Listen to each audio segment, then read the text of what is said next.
오래 기다리셨습니다. 위클레이 탄소 중립 도시를 향하는 세계의 창. 네, 세션 3번. 생태적 에너지 전환을 이루는 도시의 접근 전략을 시작하겠습니다. 자연 기반 도시를 만들기 위한 이클레이의 비전과 도구를 통해 생태적 에너지 전환을 위한 초석을 다시 다지시는 것은 어떠실까요? 천민우 이클레이 한국사무소 기후 생물 다양성 담당관이 이클레이 자연 기반 도시 플랫폼과 자연 기반 도시로의 통합적 전환에 대해서 발표해 주시겠습니다.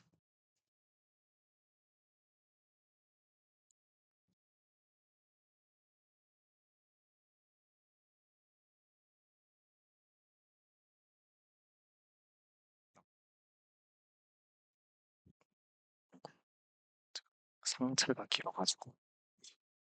안녕하세요. 전 소개받은 이클레이 한국사무소의 기후 생물 다양성 담당관인 천민호라고 합니다. 어, 일단 바쁘신 와중에 이번에 지금까지 남아주셔서 주신 이제 관객분들께, 오신 분들께 감사의 말씀드립니다. 제가 마지막 순서인 만큼 알차게 준비했으니 이제 많은 내용 담아주셨으면 좋겠습니다. 우선 저는 생물 다양성을 고려한 재생에너지 전환이 저희 마지막 세션의 주제인데요. 이 이야기를 하기에 앞서 이클레이가 왜 이러한 주제로 이제 세미나를 준비를 했는지 설명드리고자 앞선 주제 발표를 준비했습니다.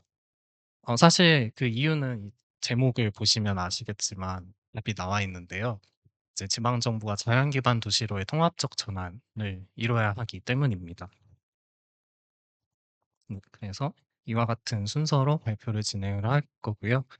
자연 기반 도시라는 이제 이클레이의 도시 비전으로서의 자연 기반 도시가 무엇인지, 그리고 이클레이는 자연 기반 도시 프레임워크를 만들기 위한 플랫폼을 운영하고 있는데요. 시티즈 윈 네이처라는 플랫폼을 소개해 드리고, 이제 저희가 재생에너지 이야기를 하는 데 있어서 생물 다양성을 왜 고려해야 되는지에 대해서 이야기하면서 마무리하도록 하겠습니다. 그래서 우선 네. 이클레이의 5대 전략 비전에서 말하는 자연 기반 도시는 여기 보시는 바와 같이 생물 다양성과 자연 기반 해법을 주류화하고, 이를 통해서 녹색 공간과 소공간 인프라를 확장하고 생물 다양성 보전이 강조되는 자연과 조화롭게 살아가는 회복력 있는 도시. 굉장히 긴 이제 의미가 있는데요. 이 분단에는 생태계가 지역 경제와 사회 통합, 시민 건강과 웰빙, 이 모든 것에 직간접적으로 영향이 있다는 것을 기반으로 하고 있습니다. 이를 바탕으로 자연 기반 도시를 만들기 위해서 지방 정부와 이클레이는 이제 이 아래 보시는 바들과 같이 다양한 분야에서 사업을 진행을 하고 있는데요.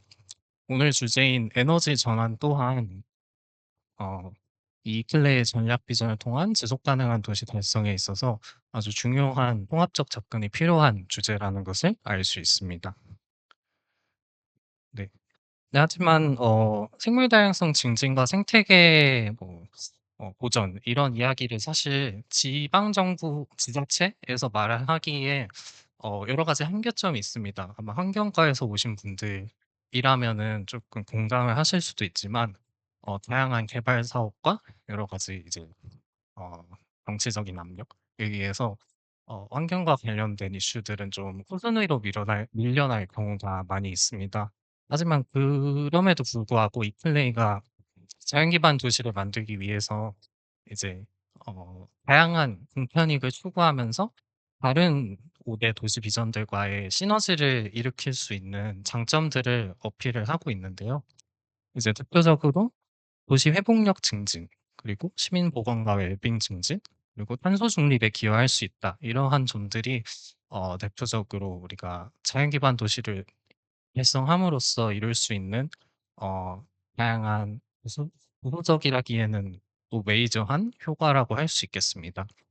여기 이클레이 회원 도시들의 사례들을 모두 가져왔는데요. 사실 어 자연 기반 해법을 통한 도시의 기후 회복력 증진이라고 하기에 청계천이 사실 자연 기반 해법의 좋은 사례라고는 볼 수 없을 수도 있습니다. 왜냐하면은 청계천은 이제 생강물을 양수해 와서 이제 만든 일종의 인공 생태계이기 때문에 또 이거를 유지하기 위한 에너지가 굉장히 많이 소비되고 있다는 것은 다들 아시리라고 생각합니다. 하지만 그럼에도 불구하고 이러한 도시 생태계 도심 자연 생태계를 유지를 함으로써 도시의 인간뿐만이 아닌 비인간과 다른 이제 그린 블루 인프라 그리고 비인간종들이 함께하면서 누리는 새로운 생태계를 형성하는 것을 시 차원에서 시도한다는 점에서는 그리고 그것을 통해서 이제 도시 기반 시설의 회복력 증진을 누린다는 점에서 저희가 시사점이 많이 있는 예시라고 할 수 있겠습니다. 그리고 이 두 번째 웰빙 증진에 있는 것은 저희 이플레이 회원 도시인 호주의 야라시의 오픈 스페이스 스트래터지에서 가져온 건데요. 이제 멜버른 옆에 바로 붙어 있는 야라시는 이 공공 녹지 공간 계획을 통해서 이제 코로나 기간 동안 어 시민들이 굉장히 스트레스를 많이 받고 커뮤니티십을 바라고 그리고 정신 건강을 회복하기 위해서 이러한 공공 개방 공간을 찾는다는 점을 착안하여 이러한 요소들을 고려한 이제 공공 개방 공간 전략을 세운 바가 있습니다. 이를 통해서 우리가 농지 공간이 단순히 나무를 심는 것에서 끝나는 것이 아니라 정말 도시에서 살아가는 시민들이 이 공간에서 원하는 것이 무엇인지, 이 공간을 통해서 누리고자 하는 바가 무엇이고 그것을 통해서 어떠한 효과들이 증진될 수 있는지를 도시를 계획하는 이제 정책 결정자 입장에서 생각해 보아야 할 부분이라고 생각을 합니다. 그리고 마지막으로 탄소 중립에 이제 기여를 한다는 거는 뭐 많이들 아시겠지만 그래도 아직까지도 어떤 지자체 차원에서 어떤 탄소 흡수원을 어 이 자연 기반 도시의 툴로서 이 탄소 흡수원을 정책적으로 활용하는 거는 아직 많은 어 걸림돌이 존재하고 있는 것 같습니다. 특히 이제 지역에서 사용할 수 있는 수준의 데이터 그리고 그것을 기반으로 한 정책 수립 과정이 아직 지자체 차원에서는 많이 존재하고 있지 않은 것 같은데요. 하지만 이제 최근에 나온 환경부와 해수부에서 나온 4차 습지 기본 계획에 따르면 여기 사진은 순천만 사진인데 순천만이 6천만 톤 이상의 이제 탄소 흡수로서의 가치가 있다라는 것이 밝혀진 바 있습니다. 하지만 이것이 우리가 실질적으로 이것을 인센티브를 주거나 그리고 아니면은 생태계 보전을 통해서 탄소 흡수원을 시정의 적극적인 전략 요소로 사용할 수 있는 그런 부분이 아직까지는 제도적으로 어 주류화가 되지 않는 것 같아서 그런 부분도 이제 시정을 하시는 분들이 참고할 수 있으면 자연 기반 도시로 통합적으로 접근할 수 있는 어 방향 중에 하나가 되지 않을까 싶습니다. 네. 그래서 그런 이클레이가 자연 기반 도시로 이제 회원 지방 정부들과 함께 나아가고자 하는 어 그 길을 구체적으로 이제 가이드하고자 만든 플랫폼이 바로 시티즈 윗 네이처라는 플랫폼입니다. 어 지난 2022년 15차 유엔 생물 다양성 협약에서 이제 채택된 새로운 글로벌 생물 다양성 프레임워크 어 에 따른 아젠다와 그리고 각 국가에서 이에 따라서 설립하는 국가 생물 다양성 전략 이와 연계된 플랫폼이라고 할 수 있는데요. IUCN과 더 네이처 컨설번시와의 파트너십을 통해서 이제 현재는 70여 개국의 300여 개 도시가 이제 플랫폼에 참여를 하고 있습니다. 그리고 최근에는 경기도 연천군이 저희 시티즈 네이처와 함께해서 이제 다중 유네스코 지정 지역의 자연유산을 활용하여 다양한 지속 가능 발전 정책 활동을 네 이어나가고 있습니다. 어 근데 사실 이게 저희 이플레이가 그냥 만든 것은 아닙니다. 이제 이 시티즈의 네이처 플랫폼은 여기 보시는 바와 같이 생물다양성 협약 당사국 총회에서 결정된 사항을 기반으로 저희가 플랫폼을 운영을 하고 있는데요. 여기 보시는 바와 같이 이제 지방 정부와 관련된 어 결정문 15-12를 통해서 지방 정 당사국 회원의 지방 정부들이 이러한 플랫폼을 통해서 GBF와 걸맞는 이제 생물 다양성 시정 목표를 설정을 하고 그것을 모니터링할 수 있도록 어 공고를 하고 있습니다.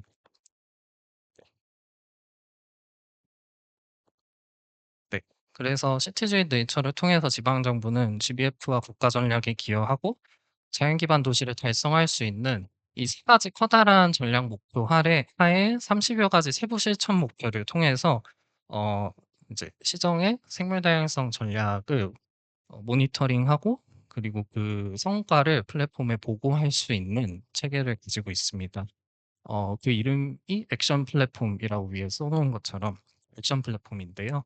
어 이 안에는 자연 기반 도시를 만들기 위해서 저희가 다양한 요소들이 포함이 되어 있습니다. 뭐 기본적으로 생물종 생태계 보전과 같은 거는 뭐 당연한 이야기라고도 할 수 있지만 기후 변화 완화와 적응을 고려한 이제 공간 계획 수립 그리고 이제 지속 가능한 도시 농업 그리고 청색 녹색 공간 접근성 향상 이런 것들은 비단 이제 자연을 회복하는 것뿐만이 아니라 이 도시에 살아가는 여러 주체들의 웰빙을 고려한다는 점에서 아까 저희가 앞서 말씀드린 이클레이 5대 도시 비전의 융합적인 접근과 맞물려 있다고 생각할 수 있습니다.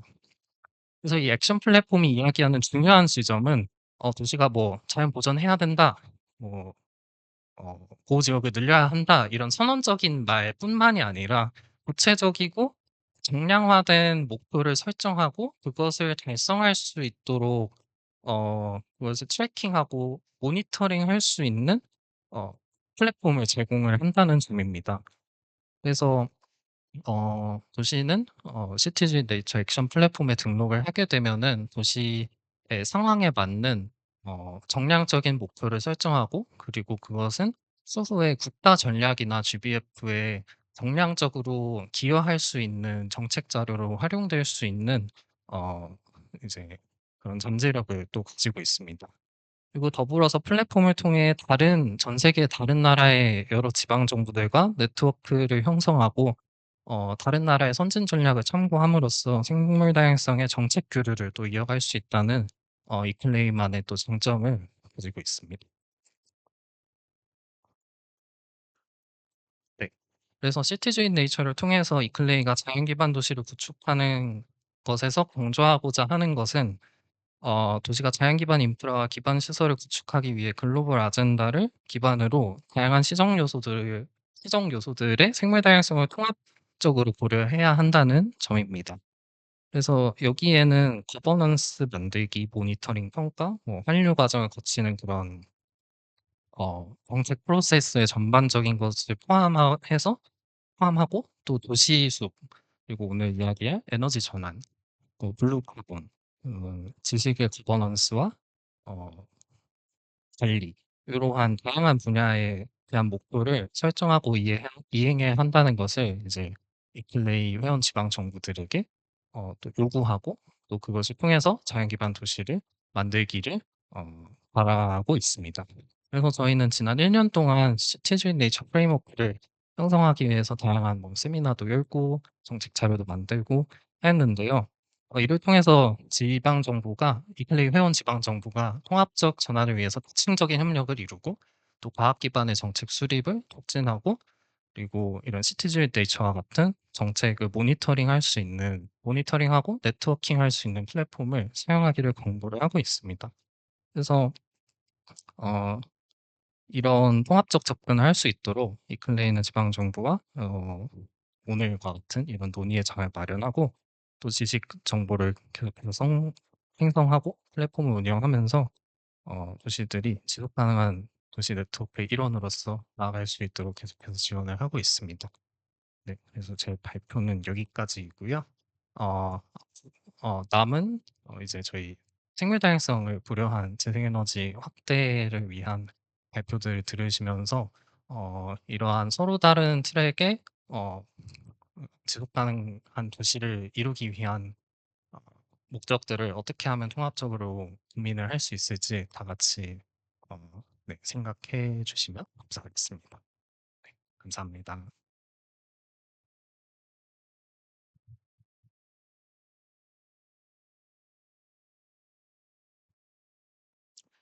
네, 천민우 담당관님 발표 감사드립니다. 이클레이 한국사무소의 생물 다양성 대표 사업이자 플랫폼, 자연 기반 도시. 조금 더 가까워지신 것 같습니까? 조금 더 알고 싶다면 저희에게 언제든 연락 주시고요. 저희가 자료로 또 그리고 또 미팅으로 전화로 함께 여러분과 하겠습니다. 생태적 에너지 전환 아직 생소하신 분들도 많을 거라고 생각이 드는데요. 특별히 이번 세션은 전문가 발표를 두 개로 구성했습니다. 이동성, 조류 등의 생태 특성을 고려한 해상 풍력 발전 입지 선정과 정책적 지원의 중요성에 대하여 이후승 한국환경연구원 연구위원께서 발표해 주시도록 하겠습니다.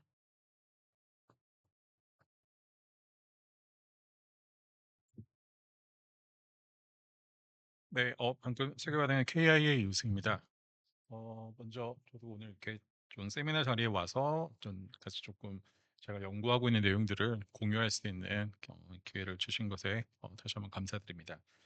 네. 앞서 첫 번 이번 그 생물 다양성과 관련해 가지고 이클에서 하는 부분들 설명을 해 주셨고, 저는 이제 생물 다양성과 관련해서 특히 에너지 전환과 관련해서 이제 구체적인 사례로서 풍력이라든가 이런 부분들에 대해서 어떻게 준비나 대비가 필요한지, 어떻게 진행되고 있는지를 소개하는 시간을 갖도록 하겠습니다. 생물 다양성이라는 걸 이야기하기 전에 우리가 생물 자원이라고 하는 걸 한 번쯤 생각해 봤으면 하는 차원에서 준비를 했습니다. 그러니까 생물 다양성이 중요하다. 그리고 생물 다양성 이야기가 참 많이 나오고 있거든요. 그러니까 어떻게 생각하면은 되게 쉬운 이야기인데, 생물 다양성이 또 어떻게 생각하면은 되게 모호합니다.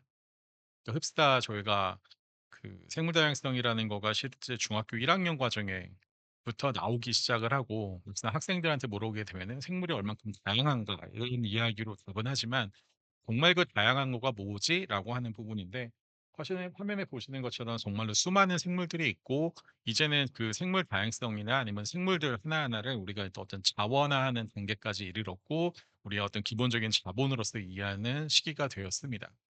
특히라든가 이런 생물 다양성의 위기는 결국 여러 기후와 관련돼 가지고 기후 변화에 따라서 영향들을 받게 되는데, 다들 아시는 것처럼 많은 시나리오들이라든가 예측 모델들은 기후 변화 때문에 생물들이 많은 영향을 받을 것이다. 특히 이제 지구 온도가 많이 바뀔 것이다라는 예측을 많이 하고 있죠. 그럼 이와 관련돼서 특히나 올해 여름 같은 경우 정말 어제 오늘 돼서야 조금 선선해졌잖아요. 그럴 만큼 정말 뭐 흔히 말하는 이제 "지금이 가장 시원할 때다." 뭐 이렇게 말하는 것처럼 많은 변화가 있는 상황입니다. 그럼 이제 생물들은 어떻게 될 것이냐? 라고 본다 그러면은 생물들은 간단합니다. 이러한 적정하지 않은 환경의 변화가 생기면은 제일 먼저는 생물들도 똑같이 위치를 바꿉니다. 곡물만 하는 것이 아니고 식물도 바뀌거든요. 그러니까 형태로 다른 최적의 상태로 이동을 하게 되는 것이고, 안 그러면은 몸의 형태라든가 크기라든가 이런 부분들에 좀 변화를 줍니다. 좀 피노타입, 표현형이라고 하는데, 간단하게 말해서 우리나라에 살고 있는 침새와 적도 지방 그리고 극지방에 살고 있는 침새들의 크기를 보면은 몸의 형 사이즈가 다르거든요. 생물들은 주어진 환경에 맞추어서 잘 적응하고 생존하기 위해서 여러 가지 변형을 할 수도 있는데, 이렇게 기후가 바뀌게 되면 이러한 형태적으로 바뀔 수도 있고, 안 그러면 어떤 서식이라든가 여러 가지 생활사적인 전략들을 바꿉니다. 우리 사람들도 어떤 경제적인 여건이 바뀌어지게 되면은 먹는 거라든가 아니면은 어떤 생활 습관을 바꾸는 것처럼 이런 형태를 바꿀 수도 있고, 이마저도 안 될 경우에는 죽죠. 네. 사람들도 마찬가지 비슷합니다. 그래서 이러한 전략들을 가지고 해서 어떻게 될 것인가인데, 생물 다양성을 조금 더 말씀을 드리려고 합니다. 생물 다양성에 대한 정의는 크게 우리나라에서 하는 것과 국제사회에서 하는 정의, 물론 학술적인 정의도 있기는 하지만, 국내에서는 생물 다양성 법에 의해서 생물의 어떤 종내 또는 종 간의 어떤 다양성을 포함해서 한다, 이렇게 정의가 되어 있는데요. 실제 CBD 이제 국제사회에서 말하는 생물 다양성이라고 하는 거는 어떤 생물들 종 간의 어떤 변이성이라고 이야기를 합니다. 근데 그냥 쉽게 설명을 하면은, 여기 보시는 것처럼 인제 어디서 살 것이고 먹고 어떻게 의사소통을 할 것인지, 그리고 어떻게 균형 있게 할 것인지에 대한 이야기로서 설명이 된다라고 보시면 됩니다. 그래서 이러한 것들을 이해하는 모든 과정들을 우리는 소위 생물 다양성이라고 이해를 하시면 될 것 같습니다. 생물 다양성이 단순히 어떤 숫자나 어떤 기본적인 어떤 수치 하나로 나오는 것이 아니라 결과적으로 생물들이 어떻게 변화가 되고 발생을 하는지 이러한 것들을 이해하는 것이다라고 전제로 조금 새로이 이해를 하시면 좋을 것 같습니다. 그렇기 때문에 지난 코로나 이후에 우리가 크게 볼 수 있는 여러 가지 위기라고 하는 거에 있어서 코비드 이후에 뭐 기후 변화도 있지만 결국은 생물 다양성의 어떤 붕괴나 이런 걸 통해서 발생하는 위기가 크게 닥쳐올 것이다라고 이미 국제사회에서는 많은 국가들이 경고를 하고 있는 그런 상황입니다. 그래서 이거를 대비하기 위해서 이제 생물 다양성의 위기보다는 어떤 기후의 대비를 하기 위해서 우리가 준비하는 것 중에 하나가 에너지 전환이라고 하는 큰 틀이 있는 거죠. 가장 큰 목적은 탄소에 대한 어떤 배출이라든가 이런 것들을 좀 최소화하고 어떤 중립으로 가자라는 부분인데 안타깝게도 지금까지의 재생에너지와 관련되는 입지들은 대부분 이러한 보호지역 중심으로 설치가 됐던 것이 사실입니다. 가장 큰 이유는 경제적인 문제죠. 보호지역 쪽인 곳이 확실히 땅값이 싸기 때문에 그곳에서 많은 부분들이 추진이 되었었다라는 부분입니다.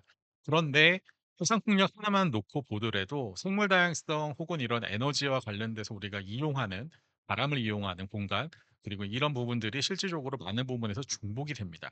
그래서 앞서 있는 그림은 뭐냐면은 아이고, 이쪽에서 나와 있는 부분은 뭐냐면은 바다에서 살고 있는 바다새들이 어디에서 먹이 활동하는가. 이 빨간색인 곳이 먹이 활동을 많이 하는 곳이고요.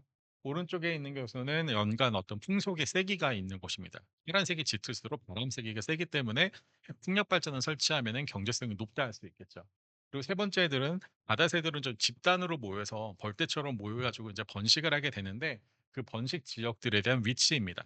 결국은 이러한 바다새들과 풍력 발전이라고 하는 거는 갈등이 생길 수밖에 없고 일찍이 유럽이라든가 아니면 미국 등에서는 이런 갈등을 최소화하기 위한 노력들이 준비가 되었었습니다. 또한 ICUN에서는 여러 가지 이런 환경적으로 중요한 생물 다양성 측면에서 중요한 지역들에 대해서는 사전에 우리가 정보를 제공을 하고 해당하는 지역들은 저희가 회피해서 에너지 전환을 해보자 하는 노력으로 여러 가지 가이드라인도 나와 있는 상황입니다. 그런데 이러한 것들이 지켜지지 않았었을 적에는 어떻게 되느냐. 영국에서 한 연구를 보게 되면은요. 풍력 발전을 설치하지 않고 기후 영역에 따라서 바다새들이 어떻게 감소가 될 것인지 하게 되면은 2050년에 이렇게 감소가 되는 결과적으로 기후 영향 때문에 생물 다양성이 감소하는 것을 예측을 했는데 풍력 발전기를 이런 집단 번식지라든가 적절하지 않은 곳에 설치를 하게 된다 그러면은 어떤 액션을 취하지 않은 것보다도 오히려 30% 이상 더 빨리 감소시키는 그러니까 우리가 기후 위기를 대비해서 생물 다양성 보존을 해야 돼라고 했던 노력들이 오히려 더 작용을 주는 것으로 나오기 때문에 적절한 입지 선택이 되게 중요하다라는 이야기를 하고 있습니다. 근데 우리나라에서 육상 풍력 같은 경우 예를 들면은 생태자연도라고 하는 걸 가지고 우리가 이야기를 하거든요. 근데 국내에서는 이런 정보들이 실제 그 풍력 발전과는 맞지 않는 정보들을 많이 제공하고 있기 때문에 실제 많은 갈등 사례가 발생하고는 있습니다. 독일 같은 경우 이제 아일랜드인 경우는 이게 지금 육상에 설치되는 풍력 발전과 그곳에 있는 어떤 새들에 대한 밀도로 나타낸 부분인데 실제 우리나라는 이런 생태자연들 같은 경우는 대부분 식생 기반으로 하고 있기 때문에 보시는 것처럼 풍력 발전 이후에 그 식생 변화가 좋아졌다 나빠졌다 해서 오히려 다른 쪽으로 조금 관심이 가는 부분들이 생기고 있습니다. 이러한 이유는 결국 에너지와 관련돼서 적절한 정보도가 구축이 좀 덜 되었기 때문인데 영국 같은 경우는 이런 해상 풍력과 관련돼 가지고선 그 실질적인 영향을 받는 생태계에 대한 영향들을 자료로 구축을 해 놓았고요. 이러한 부분들이 가능했던 이유는 유럽인 경우는 이미 1970년대부터 모든 생물들, 특히 이제 바다 같은 경우는 자세하게 격자를 쪼개 놓고 그곳에서의 생물 정보들을 구축을 해 놨기 때문에 빠르게 어떤 정보 제공을 할 수가 있었습니다. 그렇지만 우리나라의 경우는 대부분 육지를 기반으로 해서 조사가 되었기 때문에 그러한 자료들이 좀 매칭이 안 됐었고 초반에 에너지 전환이 추진될 적에 많은 갈등이 발생할 수밖에는 없었던 것이 사실입니다. 뭐 포유류인 경우도 마찬가지로 더 심각한 상황입니다. 이게 바다에 있는 해양 포유류 조사인데 보시는 것처럼 뭐 많이 빠져 있는 지역들도 있고 자료가 많이 제공이 덜 되어 있는 것이죠. 그런 이유 때문에 산업부에서 에너지 백서를 통해 가지고선 어느 정도 에너지에 대한 잠재량을 산출할 때에도 해당하는 생물 다양성 측면의 내용들을 많이 누락된 것을 확인할 수가 있었고요. 이러한 비슷한 사례는 이미 외국에서들도 좀 일부 국가들이 좀 나오고 있는 것이 사실입니다. 그래서 이렇게 국가에서 어떤 해상 풍력과 관련돼서의 좀 필요한 지역, 좀 배제 지역이라든가 우선적으로 추진해야 되는 지역들을 선정함이 있어 가지고 이러한 부처들이 여러 모여서 이미 특히 환경부 같은 경우는 새라든가 아니면은 여러 가지 소음, 진동 이런 부분들에서 필요한 지역들을 좀 도출을 해서 빠르게 추진하자라는 것이 좀 이야기가 되었었고, 그러한 측면에서 인제 여러 가지 이러한 지도를 정보도를 제공하는 것으로 좀 추진이 되었었습니다. 그래서 해수부에서는 해양과 관련되는 내용들을 다 담았고, 환경부에서는 어떤 철새들이라든가 이런 정보들을 담아서 이제 사업자라든가 아니면은 지역에서 추진을 할 적에 제공을 해 주자라는 것으로 인제 시작이 되었었습니다. 그래서 인제 KI에서는 이러한 바다새와 관련되는 부분들을 환경부하고 추진을 해서 이제 정보들을 제공하는 구축을 추진하게 되었는데요. 먼저 바다새는 아까 설명을 드렸던 것처럼 집단으로 모여서 생활을 합니다. 그러니까 저희가 오늘 이 세미나 때문에 이곳에 다 모였잖아요. 그러니까 오늘이 번식 시기인 거고, 저희 세미나 끝나면은 인제 각자 집으로도 가시죠. 마찬가지로 새들도 각자 집으로 갑니다. 그리고 나서 뭐 다음번 내년도에 또 다른 세미나가 된다면은 또 이 장소가 된다면은 모이겠는 것처럼 새들은 그렇게 인제 반복적으로 모였다 흩어졌다 하는 것을 반복하는데, 흩어졌을 경우에는 솔직히 어디로 갈지 예측이 불가능하거든요. 그렇지만 번식지에 모여 있었을 때는 가장 큰 목적이 뭔가요? 자기의 새끼를 양육해야죠. 그래서 먹이 활동을 합니다. 그래서 그 먹이를 제공하기 위해서 항상 일정하게 생활 패턴을 하기 때문에 우리가 예측을 할 수가 있고 어느 정도 피해를 예방할 수가 있기 때문에 번식지에 대해서 우리가 중요하게 지원을 합니다. 근데 안타깝게도 우리나라에서 어디가 번식지인지에 대한 정보가 아직 구축이 공식적으로 되어 있지는 않습니다. 제가 알기로는 아직 우리나라에 섬이 몇 개인지도 아직 확인이 안 된 걸로 알고 있는데, 그 섬에서 번식하는 새들이 얼만큼 있는지는 당연히 모르겠죠.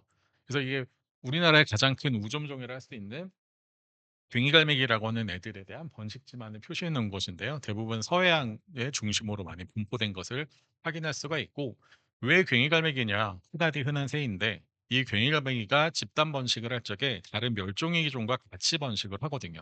그렇기 때문에 우리가 벌들이 어떻게 하나요? 집단 번식을 할 때 정보를 공유한다고 하잖아요.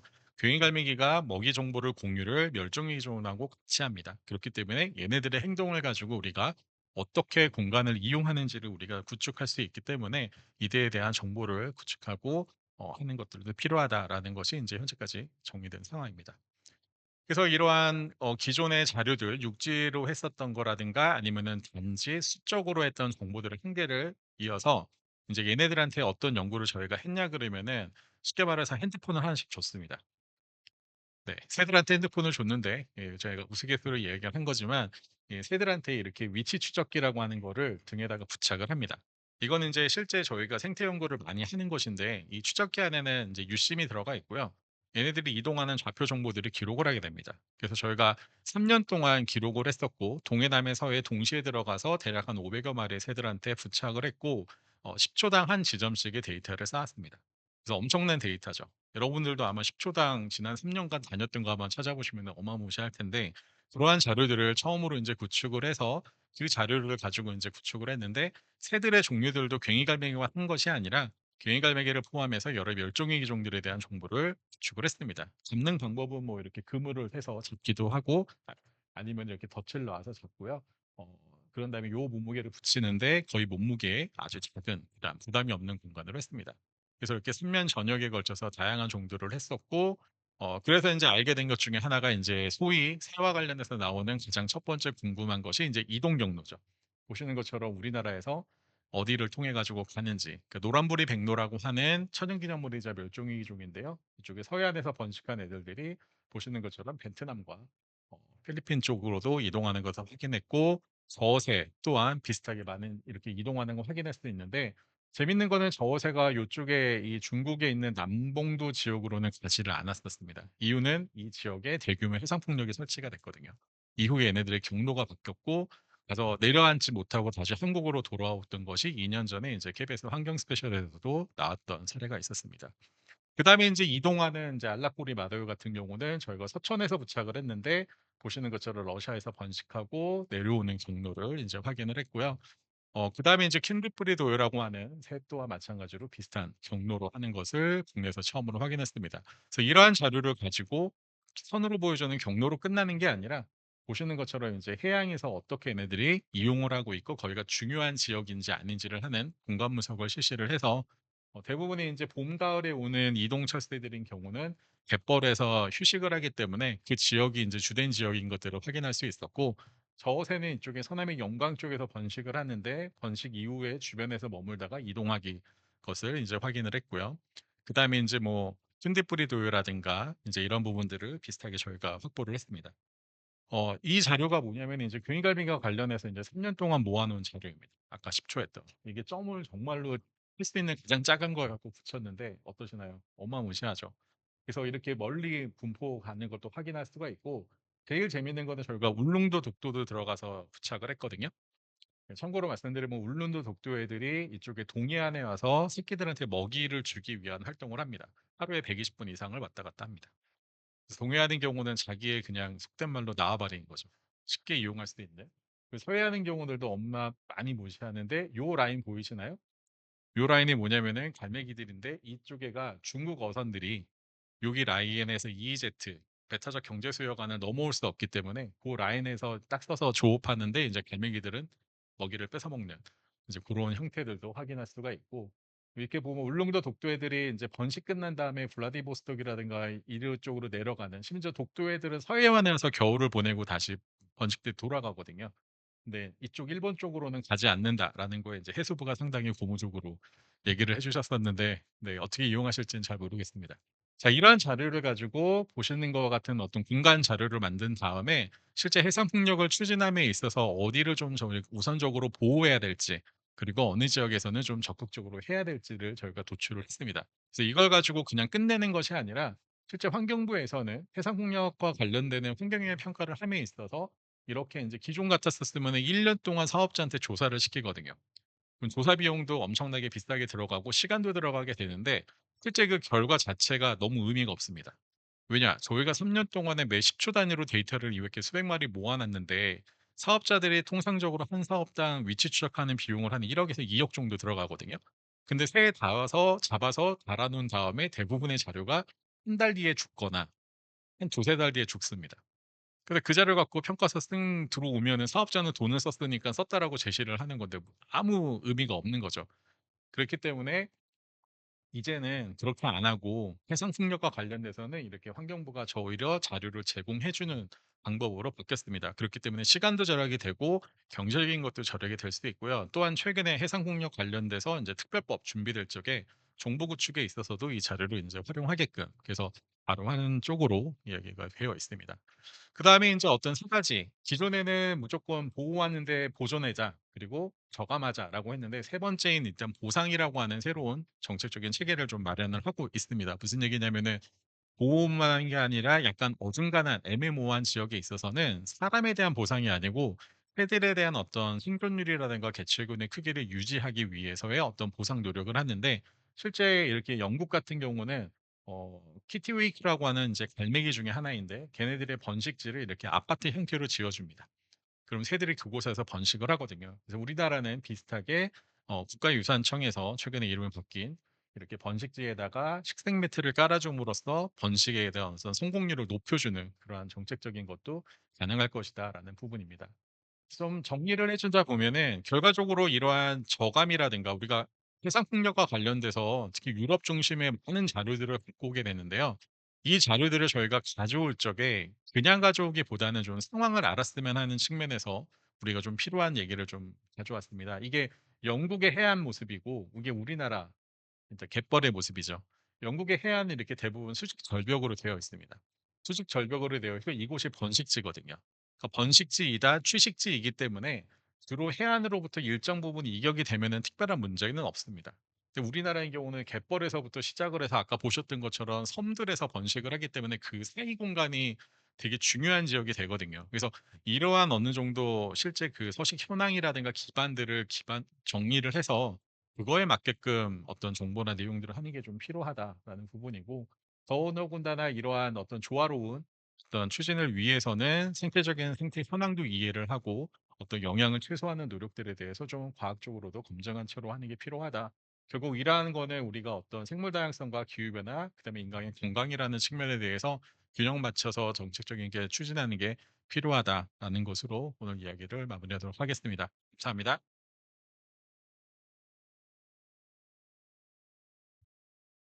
네, 알찬 발표 다시 한번 감사드립니다. 시간 관계상 다음 발표로 빠르게 넘어가도록 하겠습니다. 다음으로는 생물 다양성을 고려한 계획 입지 제도 마련에 대해서 박한 풀시 행동연구소 캠페이너께서 말씀해 주시도록 하겠습니다.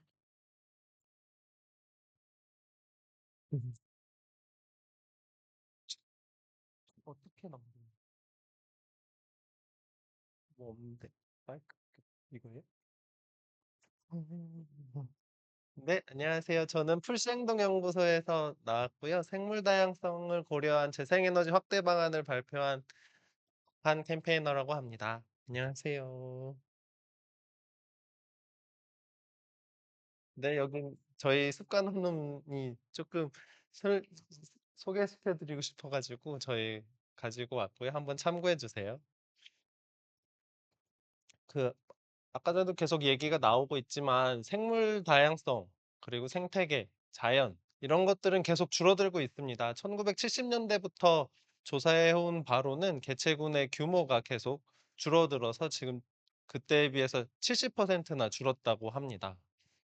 이거에 대한 원인은 바로 서식지에 대한 문제가 큽니다. 서식지가 황폐화되고 서식지가 훼손되어서 저 개체군들의 규모가 줄었습니다. 당연히 서식지를 훼손하고 황폐화하는 데는 우리 인간의 개발이 빠질 수가 없겠죠. 그래서 우리가 가야 할 길은 더 많은 자연입니다. 2030년에는 자연 손실을 제로로 만들고 2050년까지 훼손된 자연을 계속 더 많이 늘려나가는 더 많은 자연 이겁니다. 목표입니다. 생태 분야에서의 목표입니다. 그리고 여기에 참여하는 단체로는 이클레이가 포함되어 있고요. 그리고 제가 있는 풀시행동 연구소도 가입되어 있습니다. 그래서 아까 전에도 말씀드렸다시피 계속 나오고 있는 건데 UNEP에서 재작년에 한 컵 15에서 이야기했던 GBF 여기에서도 더 많은 자연을 이행하기 위해서 채택한 것입니다. 그래서 사명을 보시면 자연을 회복시키는 방향으로 생물 다양성 손실을 막고 역전시킨다라는 것이 명시되어 있습니다. 여기서도 타겟이 23가지나 되는데 되게 중요한 것은 공간 계획입니다. 공간 계획은 개발을 하기 전에 여기다가 무엇을 할 거고 저기다 무엇을 할 거고 이런 거를 함으로써 난개발을 막을 수 있는 중요한 방안이 됩니다. 그리고 두 번째 타겟은 30%를 복원하는 것이고 세 번째는 30%를 보호지역으로 지정하는 겁니다. 이건 다 전 세계 기준으로 하는 거라서요. 지구의 3분의 1이 보호구역으로 된다면 정말 생물 다양성이 조금이라도 지켜질 수 있겠죠? 그리고 오늘 이야기할 거는 타겟 8번입니다. 재생에너지 관련된 거는 타겟 8번이고요. 기후변화로 인해서 발생되는 영향을 저감하고 그리고 적응하고 이런 데 생물 다양성에 미치는 영향을 줄여야 된다는 겁니다. 그게 바로 8번입니다. 재생에너지를 도입할 때 생물 다양성을 고려하라는 겁니다. 근데 이게 정말 중요한 이유는 작년 UNFCCC 탑28에서 이거를 채택을 했었습니다. 첫 번째가 화석연료에서의 전환을 합의했고 두 번째가 2030년까지 재생에너지 발전 용량을 3배나 늘린다는 겁니다. 지금도 엄청나게 빠르게 가파르게 재생에너지가 도입되고 있고 발전량 자체도 되게 많이 되고 있습니다. 작년까지만 해도 전 세계 발전량의 30%를 재생에너지가 도맡았습니다. 이게 계속 늘어나서 2030년까지는 3배로 늘린다는 거죠. 그래서 정말 문제인 거는 지금 이미 재생에너지가 보호지역으로도 많이 들어와 있다는 겁니다. 이유승 박사님께서도 이 논문을 참고하셨듯이 정말 이거는 재생에너지에서 생물 다양성을 위협하고 있다라는 것을 여실히 알려주는 논문입니다. 그래서 기후위기를 대응하기 위해서는 재생에너지를 늘려야 되고 그치만 그 개발을 하려면 또 생물 다양성이 위협이 되고 이런 것들이 고민이 안 될 수가 없어요. 그래서 저희 풀시행동 연구소에서는 생물 다양성을 고려한 재생에너지 확대에 대한 이슈 페이퍼를 발행했습니다. 여러분들 모두 온라인으로 자료집을 가지고 계실 텐데 이거 클릭하시면은 저희 이슈 페이퍼를 다운받으실 수 있습니다. 그래서 제가 오늘 발표할 내용으로는 여기서 제시한 가이드라인 3개, 그리고 계획 입지 관련된 모범 사례 2개, 그리고 개별 사업에 대해서 있는 사례 하나, 이렇게 발표를 할 겁니다. 첫 번째는 IUCN이 이야기한 순차적 저감입니다. 순차적 저감은 전체 사업 영향에 대해서 이 사업의 영향을 제로로 만들고 더 나아가서 생물 다양성을 증진시키는 데 목적이 있습니다. 4가지 방법이 있는데, 첫 번째는 회피, 두 번째는 최소화, 세 번째는 복원, 네 번째는 상쇄입니다. 첫 번째 회피는 우리나라로 따지면 법정보호구역, 아니면 생태자연도 1등급, 아니면은 도시생태자연 지도에서 있는 비오톱 1등급을 들 수 있습니다. 그렇게 생물 다양성이 좀 풍부한 지역을 우선 회피하는 겁니다. 그리고 두 번째는 최소화하는 건데, 이거는 공사를 할 때, 운영을 할 때, 철거할 때 이런 식으로 있는 모든 영향들을, 생물 다양성에 미치는 모든 영향들을 최소화하는 겁니다. 그리고 세 번째 복원은 사업 부지 안에서 훼손지가 있거나 아니면은 좀 생물 다양성이 좀 떨어지는 곳이 있다면 복원을 해서 생물 다양성을 높이는 방법이고요. 마지막 네 번째는 사업 부지 내에서도 해결할 수 없는 경우가 있습니다. 그런 경우에는 사업 부지 외에 훼손지에 대해서 복원을 해 가지고 이 사업 부지에서 일어난 생물 다양성의 악영향을 상쇄하는 겁니다. 이렇게 4가지 방법을 통해서 사업 부지 안에 있는 잠재적인 영향을 제로로 만들고, 그리고 더 나아가서 향상시키는 것. 이것이 순차적 저감의 기본 원칙입니다. 그리고 두 번째는 태양광 개발 전에 수행돼야 할 것입니다. 이게 되게 의미가 있는 거는 재생에너지 관련된 에너지 단체 솔라파워 유럽하고, 그리고 생물 다양성을 하고 있는 버드라이프 인터내셔널, 이 2가지 단체가 함께 만들었다는 것이 중요합니다. 그리고 첫 번째는 바로 공간 계획을 수립하는 겁니다. 아까 전에 앞서 말씀드렸다시피 GBF 타겟 1번이 바로 공간 계획 수립입니다. 그만큼 공간 계획이 중요하다는 거죠. 여기서도 뭐 유럽에서도 훼손지가 정말 많다고 해요. 그러다 보니까 훼손지를 우선적으로 재생에너지를 도입하고, 그런 식으로 난개발을 막기 위해서 공간 계획을 수립하라는 것이 첫 번째 목표입니다. 그리고 그 주변에 있는 지역사회와의 협업을 이야기하고 있고, 그리고 나머지는 그런 거버넌스를 위해서 수반돼야 하는, 당연히 있어야 되는 정보들, 사례들, 이런 것들을 투명하게 공개하라는 겁니다. 그리고 마지막으로는 환경영향 평가를 꼭 진행하라는 거죠. 그럼으로써 어떤 영향이 미치는지, 그리고 어떻게 할 건지, 이런 것들을 이야기하게끔 되어 있습니다. 그리고 우리나라에서도 가이드라인이 없는 건 아닙니다. 가이드라인이 있고, 그 환경부에서는 2018년에 우리나라에서 산지 태양광 문제가 정말 클 때 낸 가이드라인인데, 육상 태양광 발전 사업 협의 지침입니다. 여기서도 정말 다양하게 되게 길거든요. 그래서 내용을 살펴보면 "어디에 입지하지 말아라." 막 이런 식들도 되게 많고, 그리고 "사업을 하려면 어떻게 주변의 생물을 위해서 사업을 해라."라는 것도 좀 나와 있는데, 이거는 아까 전에 앞서 말씀드린 IUCN의 순차적 저감의 회피와 최소화, 이 2가지의 방점을 찍혀 있습니다. 그러다 보니 복원과 상세에 대해서는 내용이 들어가 있지 않죠. 근데 또 더 실망스러운 건 지역을 명시를 놨음에도 불구하고 이게 2018년 이후 환경영향 평가가 이루어진 육상 태양광 발전소거든요. 근데 한국 빼고 다 회피 지역에 위치해 있어요. 이게 조금 많이 아쉬운 점입니다. 그리고 이제 좀 구체적인 사례를 말씀드리자면, TNC에서 발행한 파워 오브 플레이스 캘리포니아 편입니다. 여기에서는 캘리포니아가 재생에너지를 도입을 해야 되기 때문에 한 연구 보고서인데 공간을 분석을 한 겁니다. 어디에 재생에너지가 들어가야 될지.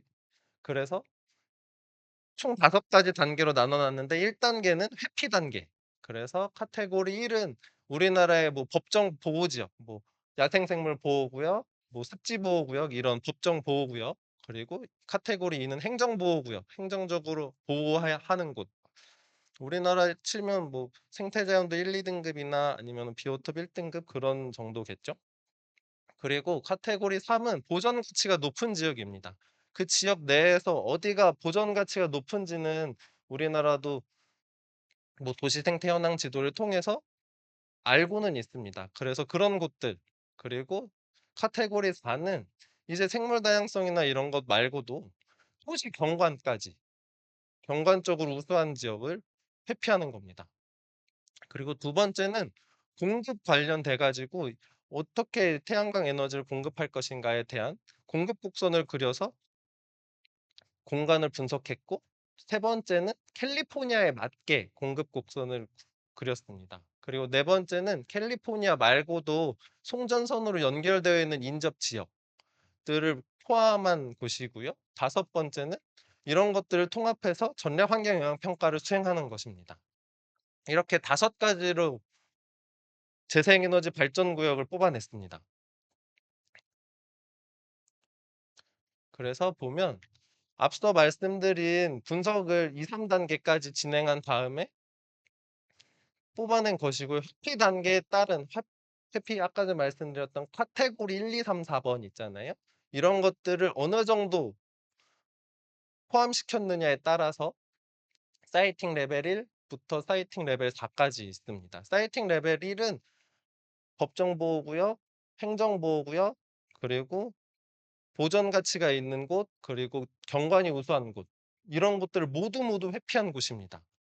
그리고 사이팅 레벨 4는 이런 것들을 그냥 고려하지 않고 태양광 발전이 가능한 곳으로, 사이팅 레벨 1이 그러면 모든 곳을 다 회피했으니까 되게 뭐 자연적으로도 문제가 없을 거고, 그리고 공급하는 데도 문제가 없을 거고, 그러므로 여기는 우선적으로 태양광 에너지를 보급할 수 있는 곳이 도출이 되는 겁니다. 그리고 맨 마지막이 5번째가 환경 영향 평가였잖아요. 그래서 두 번째로는 전략 환경 영향 평가를 들고 왔습니다. 미국의 전략 환경 영향 평가는 우리랑 조금 결이 다릅니다.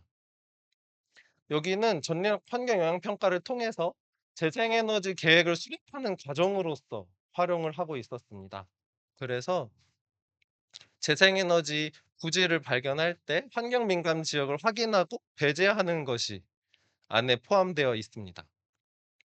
그래서 이거는 우리나라도 환경영향 평가를 할 때 전략 환경영향 평가는 대안이 들어가 있기는 합니다. 한 2-3 가지 들어가고 아무것도 안 하는 대안도 포함되는데, 미국의 전략 환경영향 평가는 사업을 하는 것도 이런 3 가지, 적어도 3 가지 대안을 하고 이것에 대한 모든 평가를 이루어집니다. 우리나라는 대안 중에 하나, 자기 사업자가 하고 싶은 대안 하나만 가지고 평가를 하는 거랑 좀 다릅니다.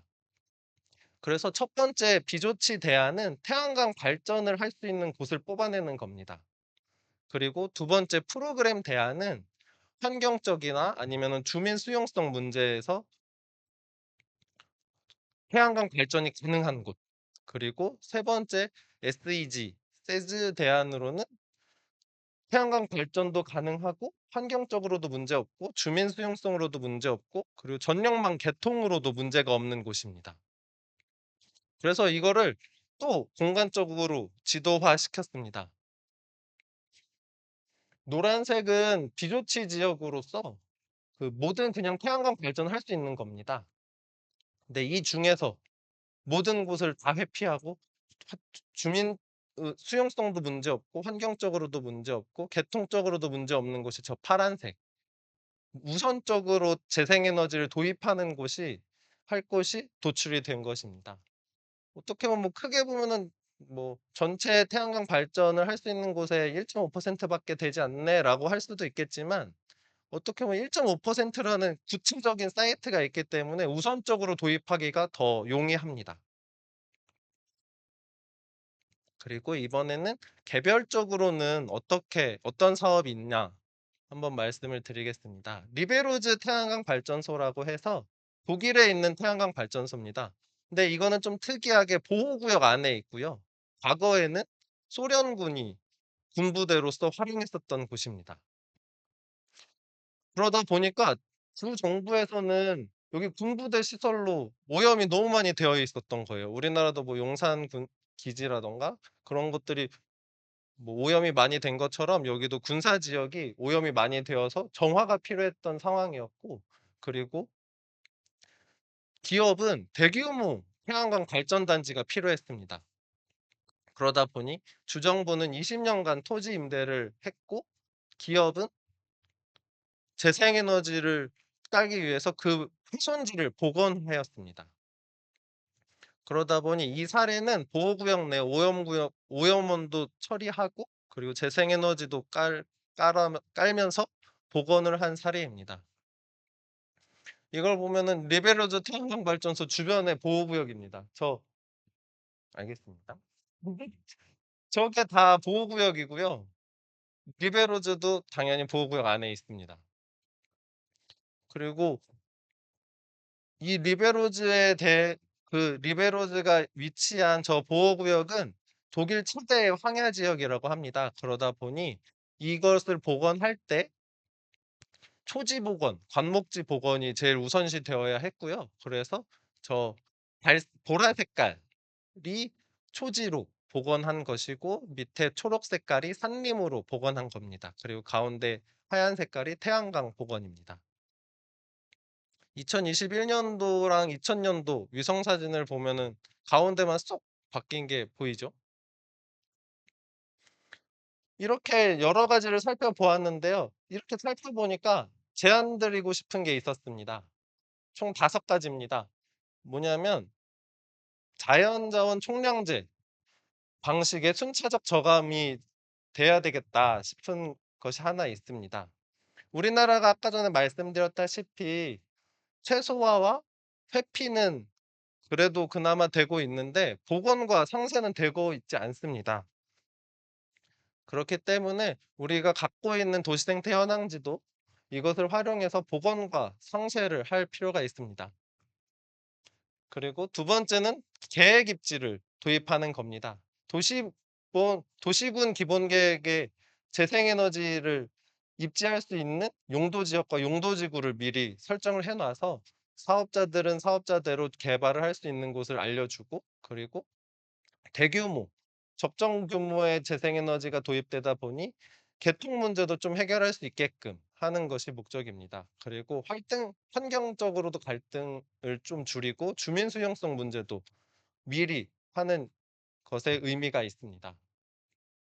그리고 리베로즈 사업처럼 훼손지 복원을 할 수 있게끔 재생에너지로 할 수 있게끔 역할을 하는 것도 중요하겠고요. 그리고 주변에 있는 주민들과 함께 하는 소통도 필요하고, 그리고 우리나라는 태양광 관련해 가지고 관리 계획이 부실하다 보니 이거에 대한 가이드라인을 마련한 것도 필요합니다. 이렇게 총 5가지를 제안 드리고요. 발표 마치겠습니다. 고맙습니다. 네, 발표 감사합니다. 생물 다양성 통합 재생에너지 정책과 지역 주도 재생에너지 확대 방안에 대해서 토론을 진행하도록 하겠습니다. 좌장은 천민우 이클레이 한국사무소 기후 생물 다양성 담당관께서 맡아주실 예정이며, 패널 토론에는 앞서 발표해주신 이후승 연구위원님, 박한 캠페이너님을 비롯하여 엘레오노라 파산 기후솔루션 연구원님과 박성욱 신한군 미래에너지 팀장님께서 함께 하십니다. 네, 자리해 주시기 바랍니다.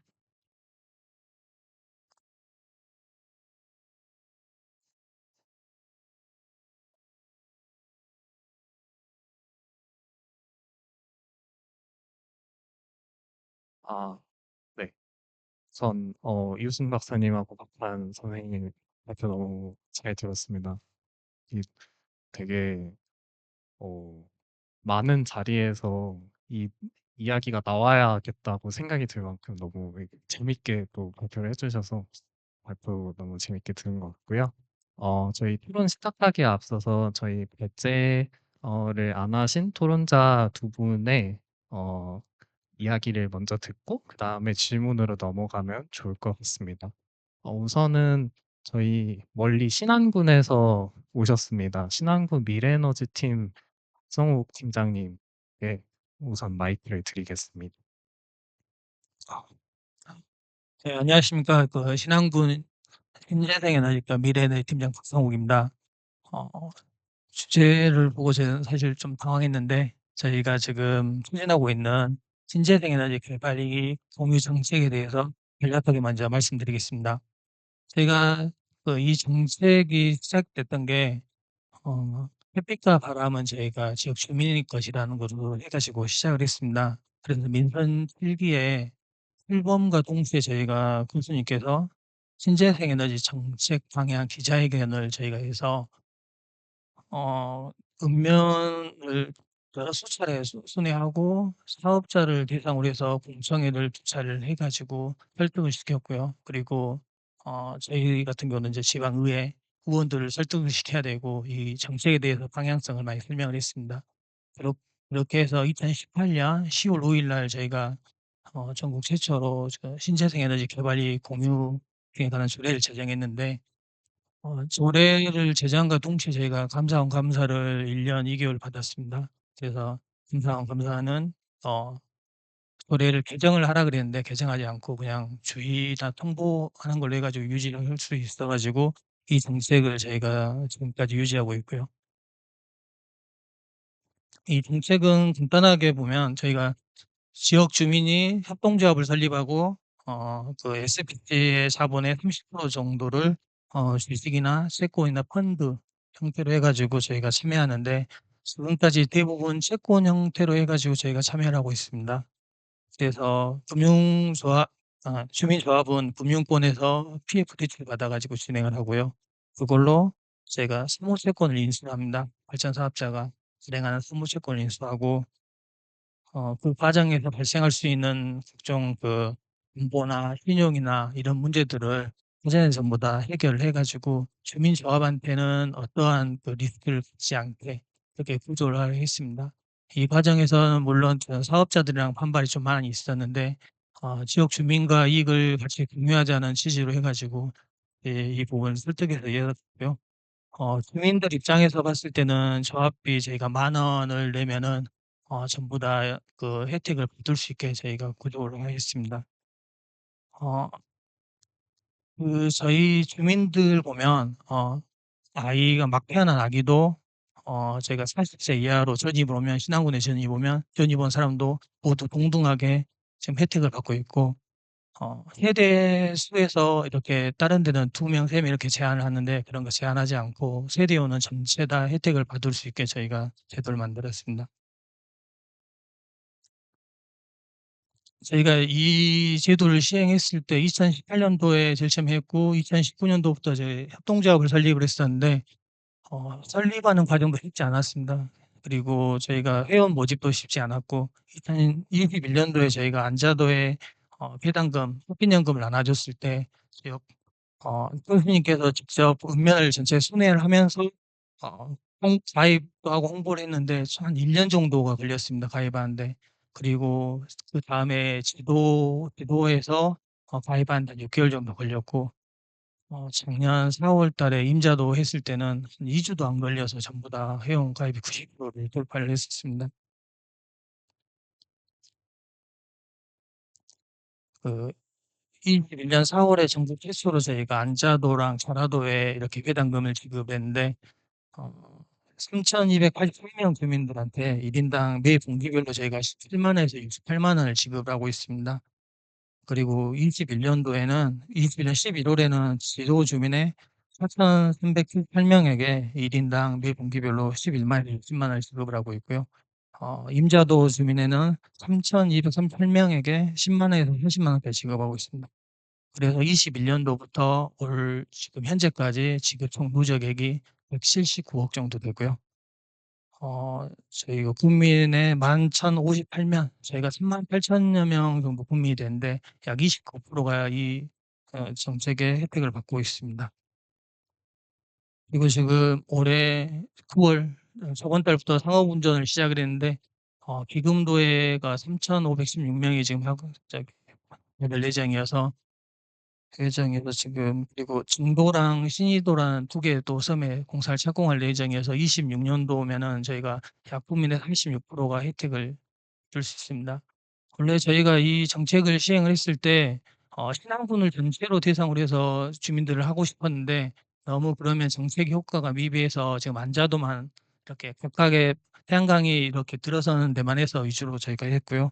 그래서 저희가 만 18세 미만 아동들에 대해서는 신안군이 약 3,000여 명 정도 됩니다. 그 아동들에 대해서는 작년에 저희가 햇빛 아동 수당으로 해서 전체 3,000 명에게 연간 40만 원씩 지급했고 올해는 2배 늘려서 80만 원씩을 지급을 했습니다. 그리고 내년에는 120만 원으로 이제 상향해서 이렇게 지급할 계획을 가지고 있습니다.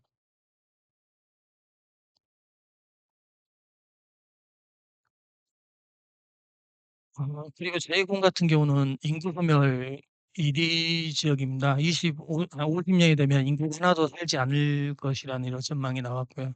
그거에 대해서 보면은 그런 지역 중에서 보면 23년도에 인구가 179 명으로 증가를 했습니다. 신안군 같은 경우는 전국에서 4 번째로 많은 인구가 증가했는데 뭐 도청이 이전했거나 아파트가 건립했거나 그렇지 않고 정책으로만 해서 순증을 했던 유일한 지자체로 알고 있습니다. 그리고 이런 재생에너지 정책으로 지금 저희가 보면 계속 얘기 나오는 기후 변화 위기나 이런 걸 대응할 수 있고 사실 이 정책에 대해서 굉장히 반대가 많았었습니다. 여기서는 지금 환경 쪽에서 이렇게 이런 문제가 나오지만 제가 지역 주민들에 대해서 굉장히 반대가 많습니다. 해남 같은 경우는 인척지나 폐염정 같은 경우 약 이런 데서만 해도 11기가 정도의 지금 재생에너지를 할 수 있는 용량이 나오고요. 해상풍력 같은 경우는 약 8.2기가로 지금 고정식으로 하고 있고 10기가 정도의 보유식을 추진을 하고 있습니다. 그래서 총 약 저희가 음 추진하고 있는 건 약 20기가 정도를 추진을 하고 있는데 고정식 8.2기가 태양광 1.8기가에서 10기가 정도가 2030년까지 목표고 이게 정부의 2030년까지 목표 14% 정도에 해당이 되더라고요. 그래서 열심히 추진하고 있습니다. 그리고 신안군 같은 경우는 재생에너지가 22년도 절찬량이 54만 메가와트아워로 이미 지역 내를 에너지 사용량을 초과했고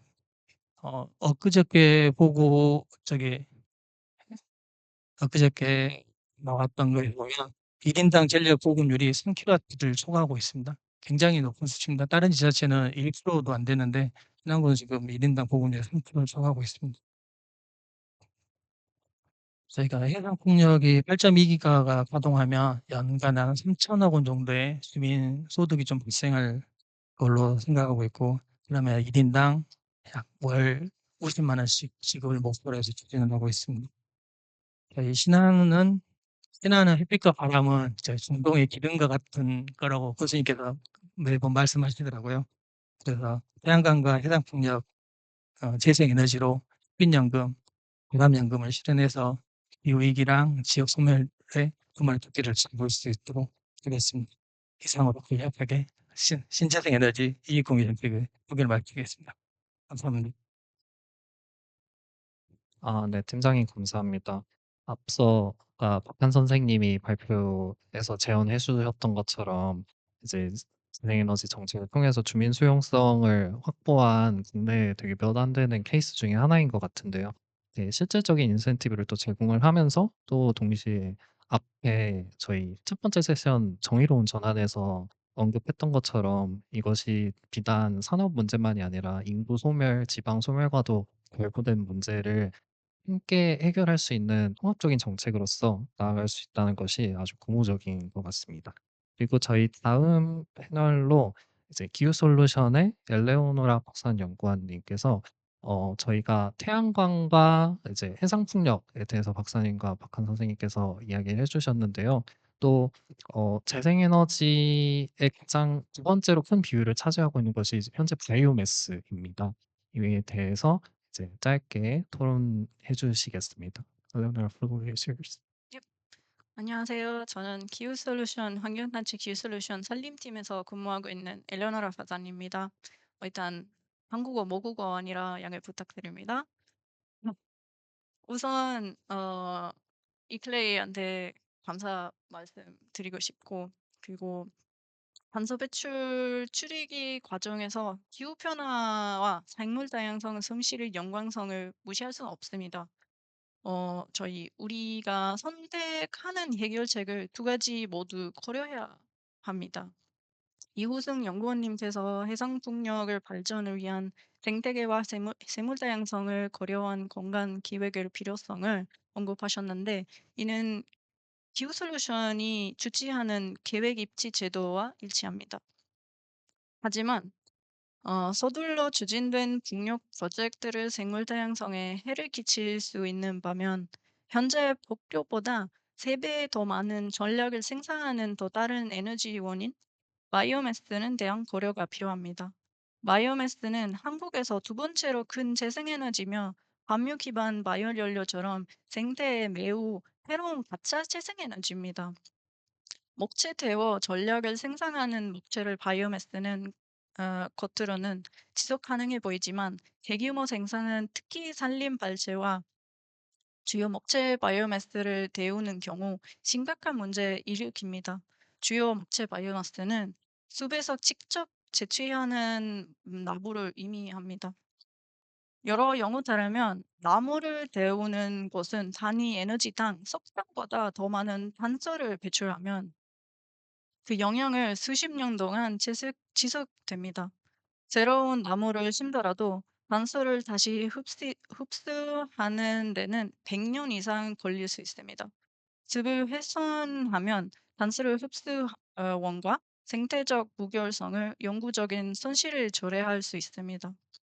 한국의 신재생 에너지 위무 할당제 RPS는 바이오매스 전략 대양관이나 동력보다 더 많은 보조금을 지급하고 있습니다.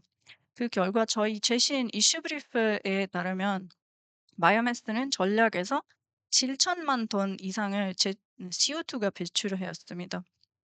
4조 9천억을 원을 REC가 발생되었습니다. 나무 1톤 데우면 10만 원을 보조금을, 1톤의 CO2를 배출하면 7만 5천 원을 보조금을 지급받았습니다. GBF 글로벌 생물 다양성 프레임워크의 목표 18에서 정의한 것처럼 이러한 유해한 보조금을 실제로 지속 가능한 프로젝트에 사용할 수 있었습니다. 따라서 대한민국 정부와 지방 정부도 바이오매스를 단계적으로 줄이고, 그 지급을 예를 들어 네이처 베이스 솔루션과 실제 재생에너지 프로젝트를 지원하는 데 사용하는 것을 올바른 방향입니다. 또한 대한민국의 바이오매스 전략 국내외 산림 파괴를 촉진해 왔습니다. 한국에서 사용되는 바이오매스의 목재 펠렛 80% 이상 베트남과 인도네시아 열대우림과 북미와 러시아의 국방 수립에서 수입되고 있습니다. 글로벌 목표를 달성하고 지속 가능한 기업을 되기 위해서는 수요를 줄여 공급망과 국가 소비를 정의하는 것을 필수적입니다. 대규모 바이오매스는 특히 목재 바이오매스와 함유 기반 바이오연료 온실가스 배출, 생물 다양성 손실, 인권 문제로 인해 강하게 비판받고 있습니다. IPCC와 IPBES와 같은 과학 기구들은 이러한 에너지의 사용에 대해 경고해왔습니다. 따라서 정부와 민간 부문을 이러한 가짜 해결책에서 벗어내야 합니다. 건강한 생태는 기후 변화에 대한 회복력을 구축하는 데 필수적입니다. 재생에너지는 프로젝트에서 생물 다양성을 고려함으로써 서식지를 보호하고 글로벌 기후 및 생물 다양성을 목표와 일치하여 지속 가능한 미래를 위한 기반을 마련할 수 있습니다. 네, 마치겠습니다. 감사합니다. 네, 레오노라 박사연구원님 감사합니다. 저희도 사실 기후 솔루션들 더 모시고 바이오매스에 대한 이야기를 조금 더深度있게 나누고 싶었는데 저희가 시간 관계상 짧게 모신 점 조금 아쉽지만 다음 기회에 또 좋은 자리가 있을 것으로 네 예상이 됩니다.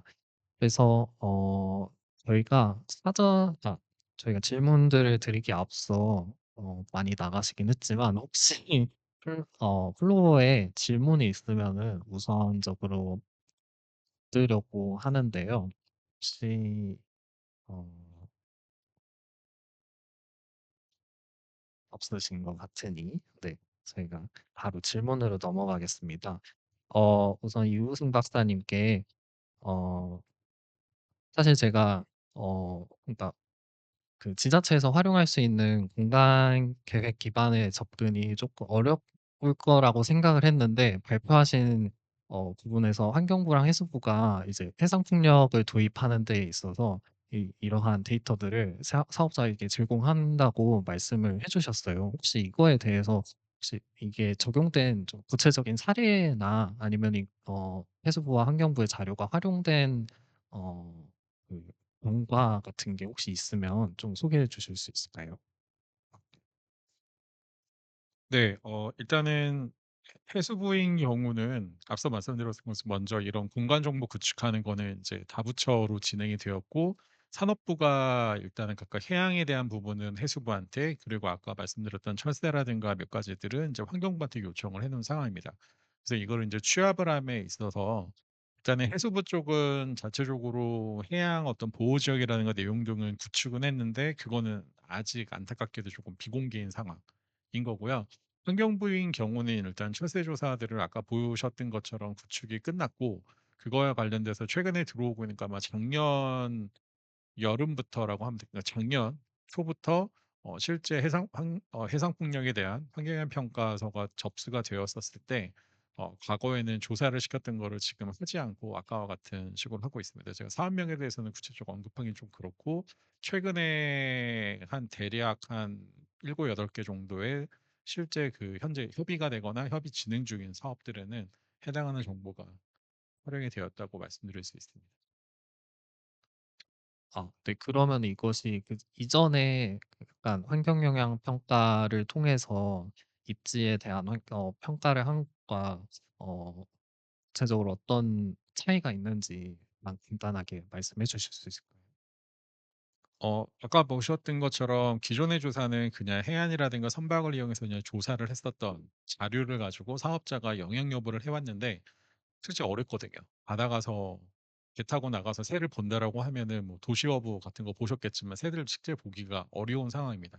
그래서 이제 그거에 대한 신뢰성이라든가 여러 문제가 되는데 아까 같은 자료를 구축을 하게 되면은 사업자가 굳이 특별한 지역이 아닌 이상 직접적인 조사는 할 필요가 없고 해당하는 자료를 통해서 그곳을 가름할 수 있다. 그리고 지금은 아직 절차상 바뀌지 않아서 환경의 평가 단계로 오지만 아마 지금 추진 중인 특별법이라든가 몇 가지가 된다면은 아마 허가 당시라든가 허가 그 전 단계에서도 자료 제공을 해서 뭐 이후 추진하는 데 갈등을 좀 최소화할 수 있지 않을까 기대하고 있습니다. 네. 감사합니다. 그러면 이제 북한 캠페이너님께 넘어가겠습니다. 그리고 어 앞에서 계속 이야기를 했었던 것의 연장일 수도 있는데요. 발표를 하시면서 그 사례 중에 이제 환경 영향 평가와 전략 환경 영향 평가의 사례를 소개를 해 주셨어요. 그래서 사실 들으시는 분들 중에서 그 두 개의 차이를 잘 모르시는 분이 계실 수도 있을 것 같아서 이 두 개의 차이와 그리고 전략 환경 영향 평가를 통한 계획 입지 제도의 중요성에 대해서 조금 설명을 해 주시면 감사하겠습니다.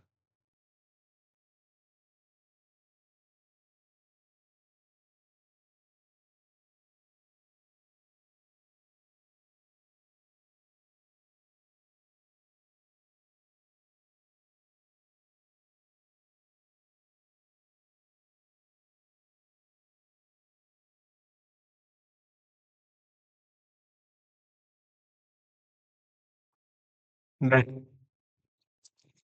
환경 영향 평가와 환경 영향 평가는 조금 다릅니다. 조금 다른 이유는 전략 환경 영향 평가는 사업하기 전에 우리나라 같은 경우에는 사업하기 전에 개발 계획이 있고 그리고 개발 사업에 대한 전략 환경 영향 평가가 있습니다.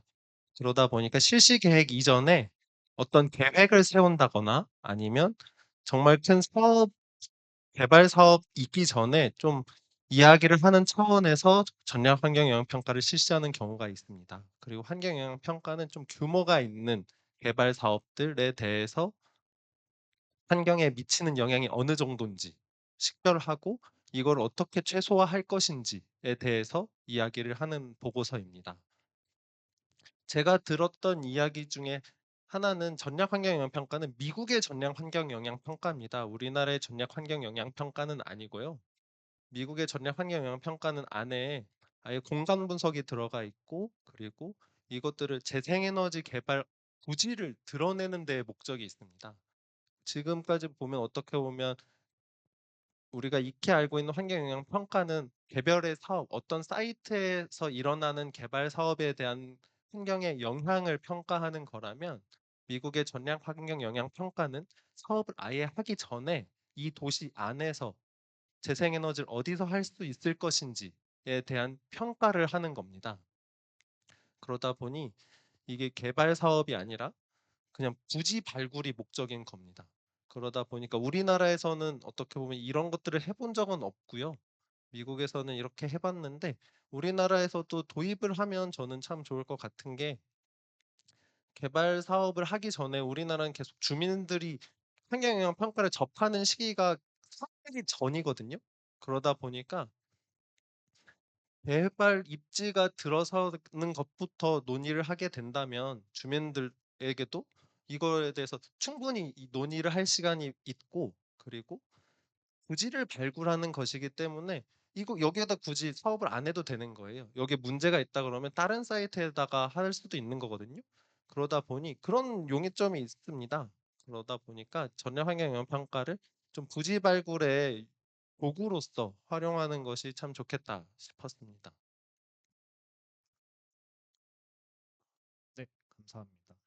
사실 이 부지를 발굴하는 것에 대해서 부지를 발굴하는 것에 대한 중요성에 대해서 계속해서 이제 필시행동연구소 이슈 페이퍼나 다른 많은 KI 연구들에서도 많이 찾아볼 수 있는데 사실 저는 여기서 박성욱 팀장님께 궁금한 것이 이러한 부지를 선정하는 단계에 있어서 이제 지자체 차원에서 이것을 개입할 수 있는 요지가 있는지 또는 행정적으로 이 부분에서 지자체가 나설 수 있는 것이 현실적인 것인지에 대해서 짧게 여쭤보고 싶은데 혹시 답변을 해 주실 수 있을까요?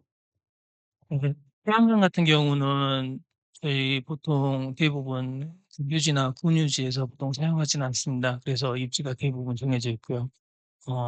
일산 풍력도 마찬가지로 저희가 보면 대부분 사업자가 사업 부지를 하고 나서 확보하고 나서 사업을 진행하기 때문에 지자체가 개입을 해서 부지를 선정하기 좀 어려운데 일산 풍력 같은 경우는 저희가 보면은 공유 투명이다 보니까 이 부분에서는 지자체에서 어느 정도 개입은 가능할 것으로 판단됩니다. 이거는 좀 개인적으로 궁금한 것인데 혹시 그럼 폐염전을 활용하는 그러한 것은 그게 사유지이기 때문에 그 그래서 지금 어떤 저희가 네. 전라도가 좀 폐염전이었었는데 그 부분을 활용을 해 가지고 저희가 발전 사업을 태양광 발전하고 있는 거고요. 어떻게 보면 폐염전도 이쪽에 소유자가 다 있습니다. 그다음에 이 폐염전을 태양광 사업자가 부지를 매입을 해서 이렇게 진행을 사업을 진행하고 있습니다. 네, 감사합니다. 그럼 마지막으로 저희 엘레오노라 파산 연구원님께 이제 발표해 주셨던 바이오매스에 대한 부분과 관련해서 혹시 다른 지역이나 아니면 해외에서 이러한 제도적인 허점을 수습한 사례가 있는지를 여쭤보고 싶습니다. So we appreciate your team's effort under addressing climate and biodiversity loophole. We would like to ask you about if there is any case in foreign countries or regions uh, uh, that put the best practice on closing the loophole to provide benefits to the community, or whether the harmful incentive is well ripped out. Would you please? Oh, sorry, I will speak in English for this. There are mainly two. There's the Netherlands and there's Australia. For the Netherlands, they recently they ended all biomass subsidies for electricity. So this is a major policy shift away from biomass, and it is towards leaning to real alternatives, real renewables. And yeah, this is based all on the scientific evidence of the negative effects of biomass on climate and the environment. And instead, for Australia, there is the exclusion of biomass burning native forests from renewable subsidies. 네, 감사합니다. 이제 네덜란드와 호주의 사례를 이야기를 해주셨는데요. 네덜란드에서는 이제 바이오매스를 사용한 전기 생산을 이제 모두 금지하고 있다고 말씀을 해주셨고, 호주의 경우에는 이제 국유 산림들의 경우에는 이제 바이오매스를 위한 벌채를 금지하고 있다라고 말씀을 해주셨습니다. 이제 사실 산림을 벌채해서 이것으로 발전을 한다는 것이 어떻게 보면은 굉장히 탄소 중립과 이해상충적일 수도 있는 부분인데요. 이에 대한 제도적인 이야기를 차후에 또 나눌 수 있는 기회가 있었으면 좋겠습니다. 네, 저희 시간 관계상 이것으로 오늘 생물 다양성을 고려한 재생에너지 확대에 대한 토론 세션 마치도록 하겠습니다. 자리해 주셔서 감사합니다.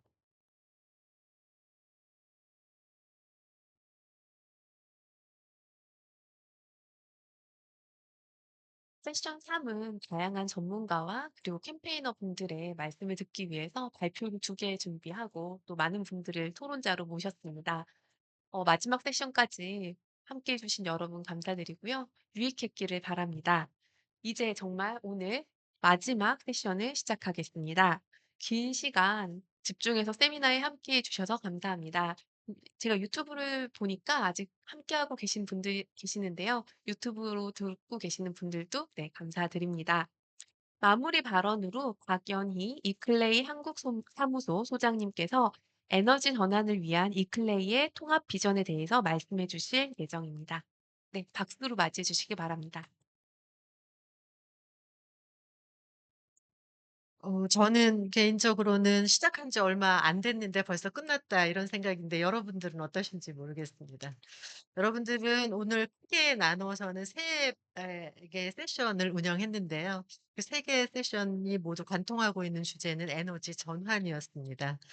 뭐 에너지 전환이 얼마나 중요한지에 대해서는 모두 아는 분들이 오늘의 세션에 오셨다고 생각합니다. 근데 전반적인 발표 내용이 어떠셨나요?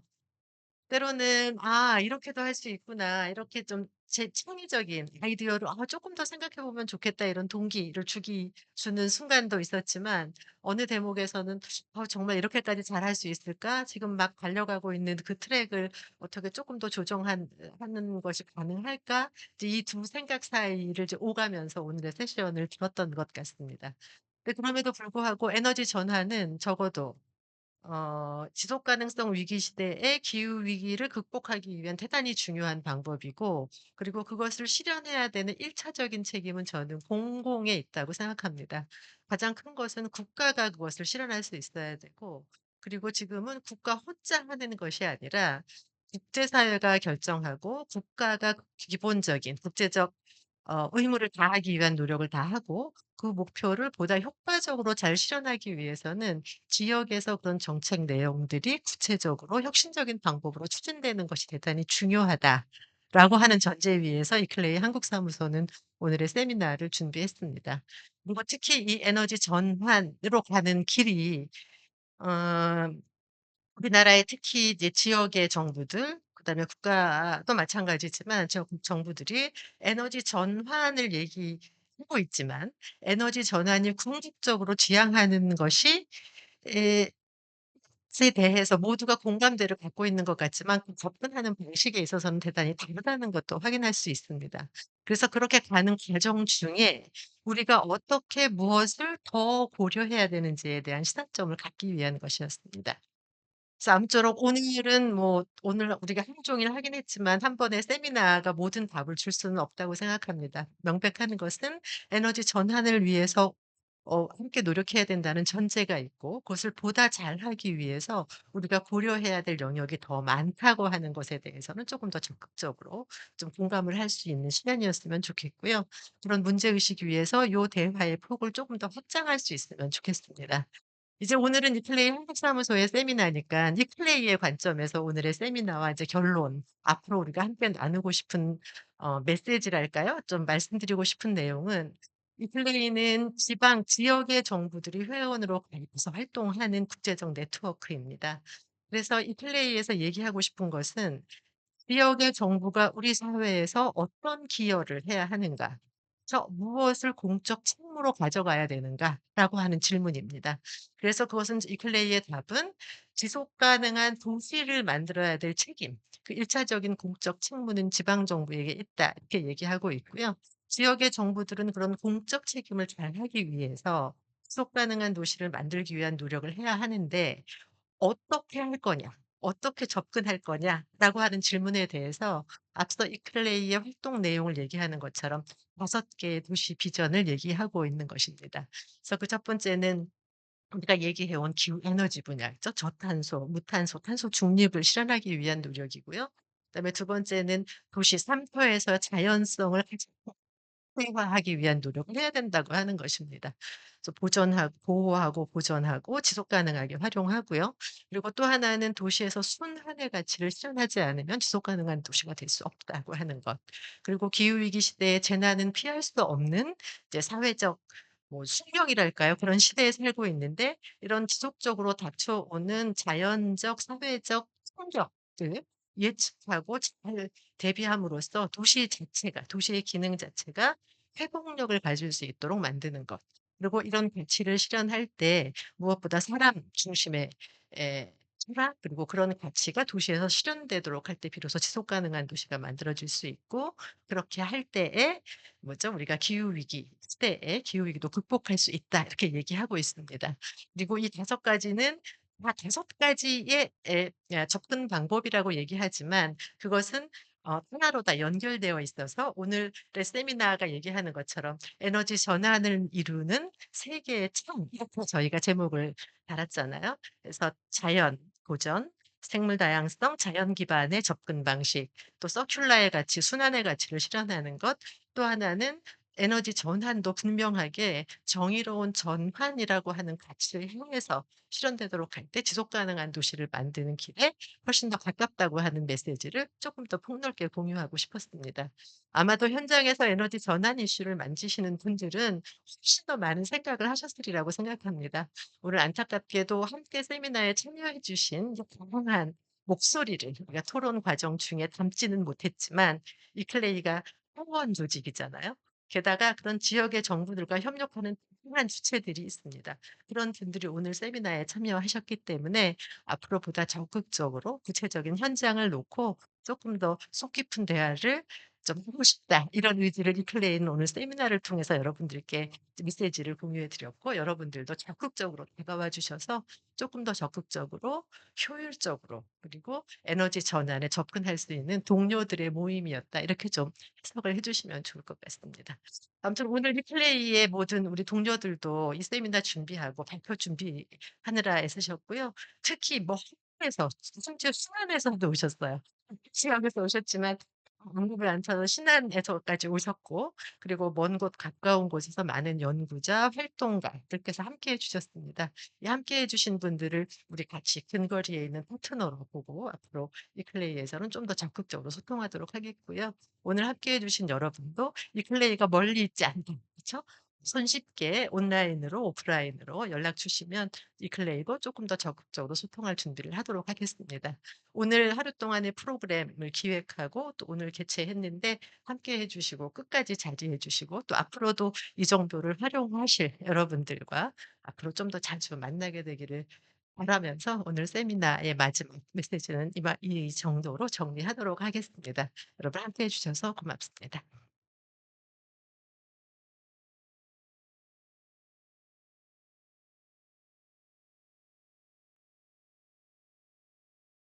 네, 에너지 전환을 중심으로 살펴본 이클레이의 통합적 접근에 기반한 지속 가능한 도시 비전. 오늘 세미나 어떠셨나요? 오늘 세미나가 정말 유익하고 앞으로 정책 활동을 하실 때 생각나는 이클레이가 되는 그런 자리였으면 좋겠습니다.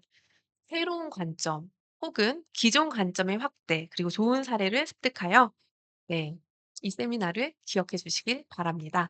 그러면 다음 세미나 때 또 뵙도록 하고요. 이클레이 문 항상 열려 있습니다. 홈페이지 많이 찾아주시고요. 이메일, 전화 언제든지 환영하겠습니다. 여러분들 곧 다시 뵙겠습니다. 감사합니다.